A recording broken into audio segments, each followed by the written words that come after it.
We learn that this meditation, this nirvana, this birth, this death, this peace, and this stillness, all are the seeming things are unborn. And they dissolve and appear within the great ocean of the unborn. What is this ocean like? It's like me, it's like you, it's like each and every one of us. We take refuge in the Buddha, we take refuge in the Dharma, we take refuge in the Sangha.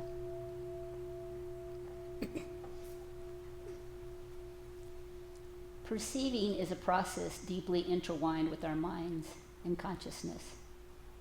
The concept mountains are mountains, waters are waters, which is influenced by the Lanka, relates to the three phases of perceiving reality, or the three modes of understanding.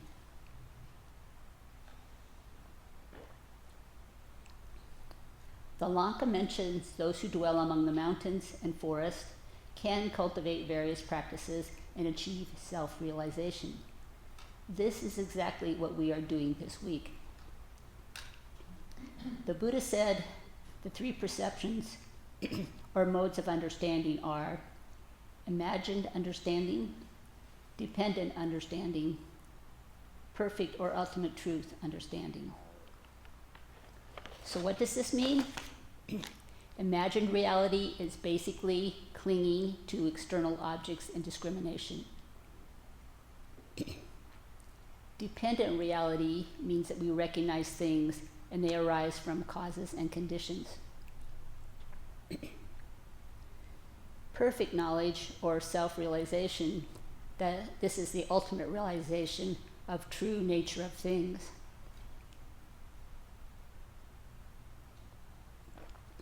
This is the understanding of mind only. This is also known as noble wisdom, which is a result of continued insight, which one can liberate from the hindrances of clinging and discrimination.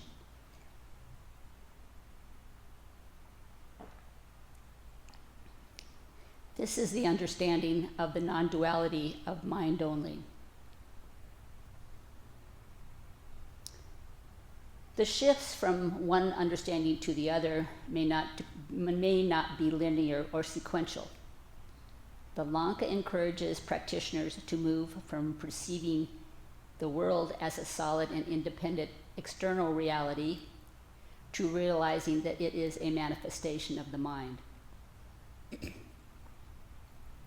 Each of us has a unique dictionary that provides a base for our thoughts, actions, and deeds. Luckily, we can continually update our current versions as we cultivate compassion and wisdom as we walk together on the way. I am very grateful we chant the scripture Great Wisdom, Sandokai, the most excellent mere samadhi, and the ancestral line.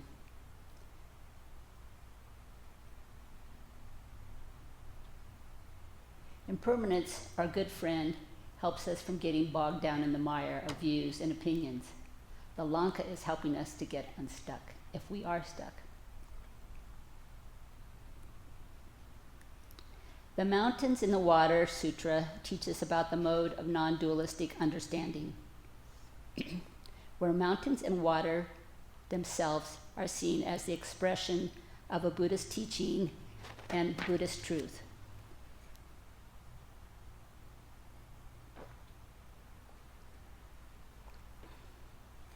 The Lanka, as well as the mountains and waters, emphasize direct experience of reality.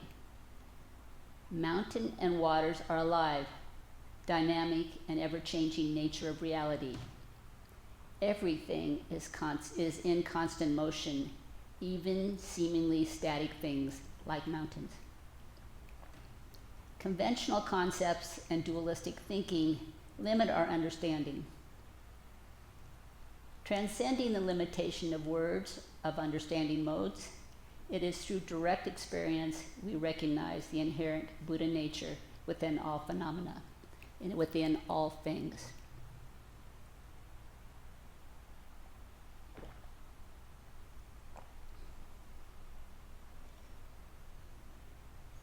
In our conventional thinking, mountain does not float. Mountains are immovable. Great Master Dogen says, the mountain is walking, moving, flowing, and changing with space and time. This is possible because there is no fixed entity called mountain, moving, changing, manifested as mountains. If walking had ever rested, the Buddhas and ancestors would have never appeared. Stepping forward has never ceased. Stepping backwards has never ceased.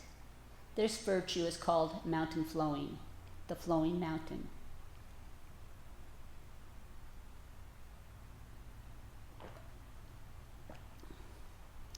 This is one of my favorite quotes from Shohaku Akamura. There are all sorts of walking, from heading out across the desert in a straight line to a sinuous weaving through the undergrowth. Descending rocky ridges and talus slopes is a specialty in itself. It is an irregular dancing, always shifting step of walking on slabs and scree. The breath and eye are always focused on this uneven rhythm. It is never paced or clock-like, but flexing little jumps, side steps going for the well-seen place to put a foot on a rock, hit flat, move on, zigging and zagging along the deliberate way. The alert eye looking ahead, picking the footholds to come, while never missing the step of the present moment. The body-mind is so at one with this rough world that it makes these moves effortlessly once they've had a bit of practice. The mountain keeps up with the mountain.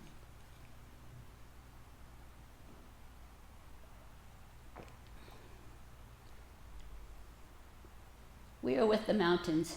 We are walking, and the mountains are walking with us. Our practice is not an individual activity to gain something for ourselves.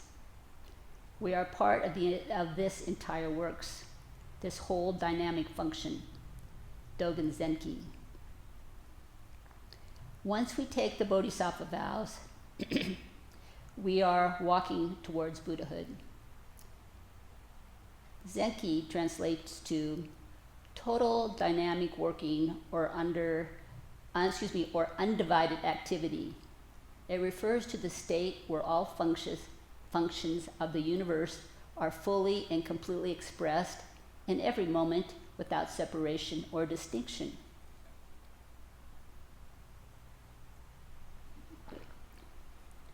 All dualities are not separate events, rather aspects of a single dynamic whole. The present moment is the expression of reality now, and it is the location of total activity.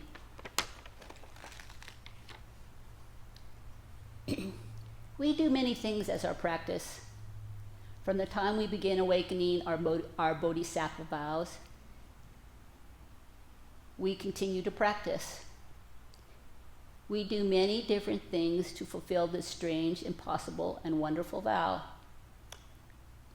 Sometimes we work in the kitchen, sometimes we chop wood, sometimes we do administrative tasks. Each of us express our vow in a unique way. Sometimes we mow the lawn, sometimes we go to school, sometimes we sit in meditation. There is no doubt in my estimation that the Lanka has found its way into Great Master Dogen's blood and bones.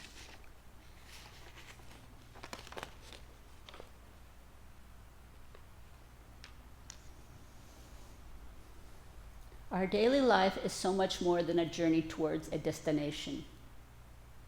The real reality of our life is nothing. It's completely empty. Impermanence is real, and it's only half of the Dharma. What does this mean? It signifies while impermanence is a fundamental truth about existence, it is not the only truth the Buddha taught. A complete understanding of the Dharma encompasses more than just this one principle. The three marks of existence are impermanence, suffering, and no self. They teach us it is futile to cling to anything. Our suffering will continue to arise from resisting impermanence. By accepting things as transient, we can begin to let go of our craving and clinging. For me, my early introduction to impermanence was a teaching to be studied and investigated. Now it is my body and my life. Things are complex, yet so simple, and I think that's the point. Like all opposites, the line that distinguishes the opposites is the same line that joins them.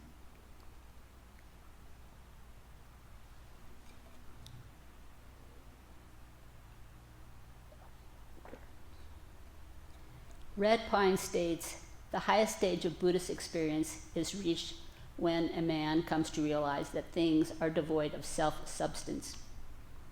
Realities have never been created. They are what they are from beginningless past. That is, they are by nature empty. The world is nothing but mind. One must transcend all limitations of dualism and realize within oneself the state of enlightenment.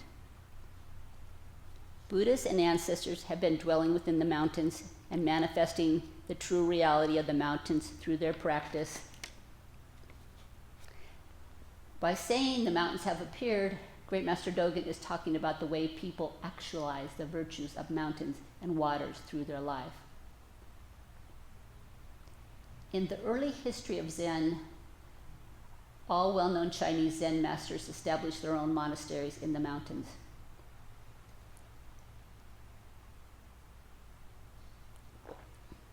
What is being pointed to is, once those sages and Buddhas entered the mountain, those masters completely became knots in Indra's net.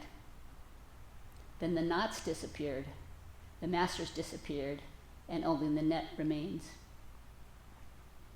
Although we say that the mountains belong to the country, actually they belong to those who love them. When the mountains' love is returned, the wise and the virtuous inevitably enter the mountains. And when the sages and wise men live in the mountains, because the mountains are respected by them, trees and rocks flourish and abound, and the birds and beasts take on a supernatural excellence. This is because the sages and wise men have covered them with their virtue.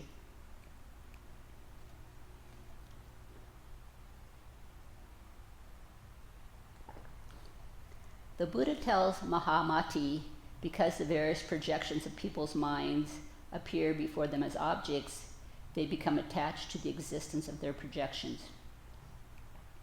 So how do they get free of such attachments? The Buddha continues, by becoming aware that projections are nothing but mind, thus do they transform their body and mind, and finally see clearly all stages and realms of self-awareness of Tathagatas and transcend views. Just as the Diamond Sutra teaches detachment from dharmas, and the Heart Sutra teaches the emptiness of dharmas, the Lankavatara Sutra teaches the non-projections of dharmas. It teaches that there would be no dharmas to be empty or to be detached from if we did not project them as existing or not existing in the first place. Having proclaimed the illusory nature of projections, the Buddha directs Mahamati to its source, namely consciousness itself. He then explains how consciousness works and how liberation consists in realizing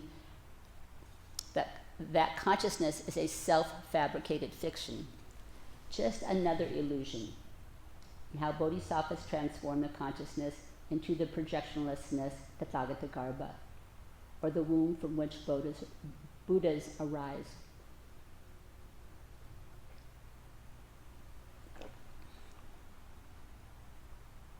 Such a teaching is not something everyone is prepared to hear. But Mahamati continues to ask questions, and the Buddha continues to answer, yet in a way that always leads his disciple back to the two teachings which underlie the Lanka: nothing but mind, self-realization. As the Buddha guides Mahamati through the conceptual categories of Mahayana Buddhism and those of other paths as well, he tells them that these too are fabrications of the mind, and that reaching the land of Buddhas requires transcending all conjured landscapes, including that of the Tathagatagarbha. Summarizing the process whereby practitioners follow such a teaching, the Buddha says, "Who sees that the habit energy of projections, a beginningless past, is the cause of the three realms, and who understands that the Tathagata stage is free from projections or anything that arises, attains the personal realization of Buddha knowledge and effortlessly mastery over their own minds."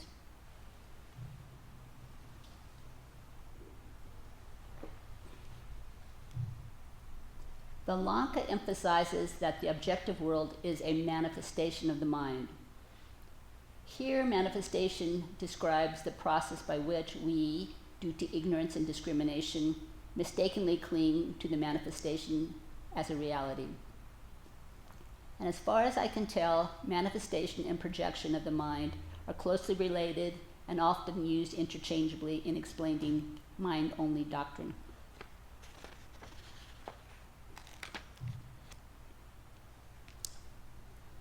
Perception is an awareness of a sensation, the initial registration that something's going on with us.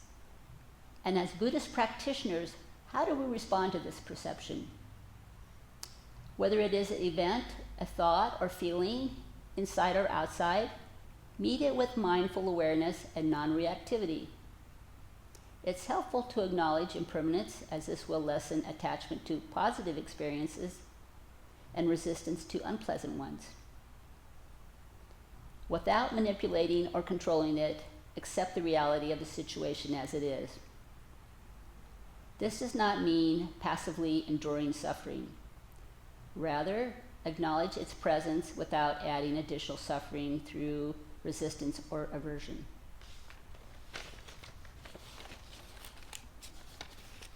It helps to respond compassionately with this awareness and acceptance without judgment. Respond to suffering with a heartfelt wish to alleviate it. Cultivate the ability to see things as they truly are.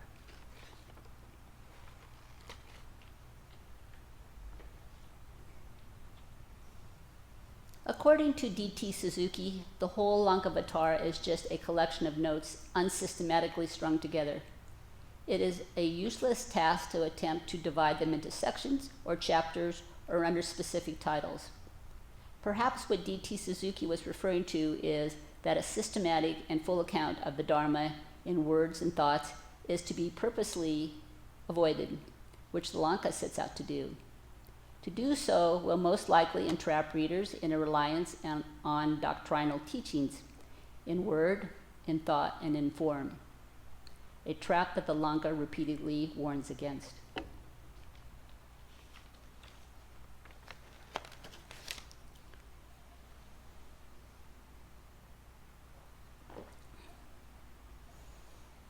Chan Master Shen Yang says, "The mind does not simply perceive, but rather it adds its own emotions and perceptions.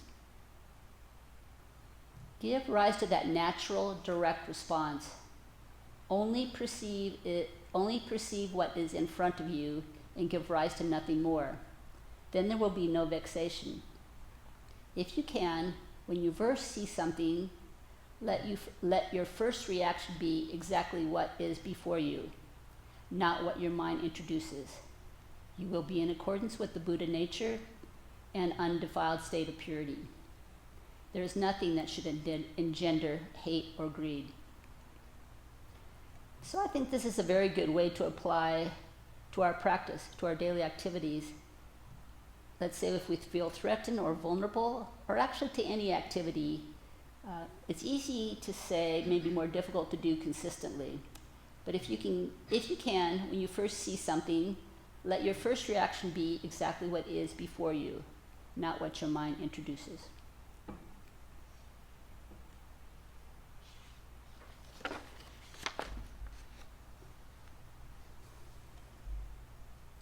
The Buddha expresses this teaching by describing the world we think of as real as nothing but the perceptions of our own mind. By this, he does not mean that the mind sees or that something is seen by the mind, for any subject or object would yet be another projection of the mind. He simply means that whatever we see, whatever we think, or whatever we feel is our own mind.